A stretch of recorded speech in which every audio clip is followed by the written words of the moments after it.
internet connectivity is a problem? Now, eTIMS has the ability to work offline and online. Offline in scenarios where there is a internet disruption.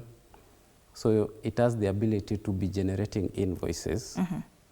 Once that is done, once the internet is restored, you'll be able now to transmit these particular transactions to eTIMS. So basically it is the aspect of this particular solution having the ability to work offline whenever there is internet disruption.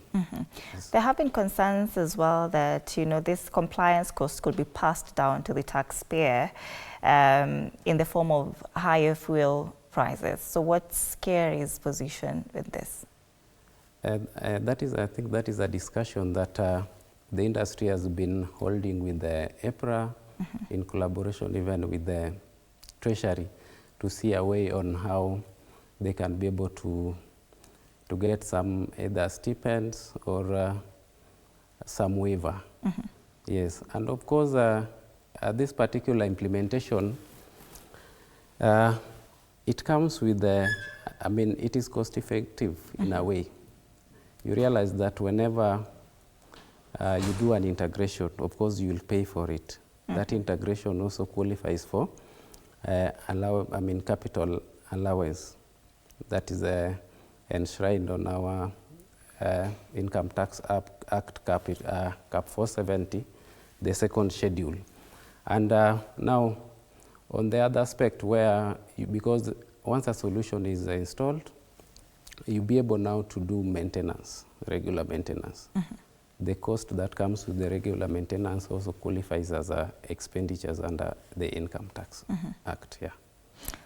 How are you measuring the return on investment, and how are you doing the tracking in regards to just how it's, you know, this eTIMS portal is now giving back or just generating revenue to the economy? How are you tracking and measuring the return on investment? I think we do measure in terms of the number of transactions that our taxpayers do. And also, you see, this solution has the ability to manage the stock. So you'll be able to have a visibility or traceability of the stock movement from one place to another, or whenever someone fails, there has to be a reduction in stock, and the same has to be recorded by this solution.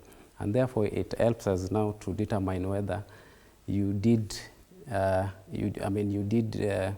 sell or fail to your clients, or there is a loophole or a fraud that is being undertaken by some such taxpayers. Yes. What did you learn during the first rollout phases of this eTIMS, that maybe places that you failed and that are now doing better as KRA, just to help in this rollout of eTIMS? I think the biggest lesson learned is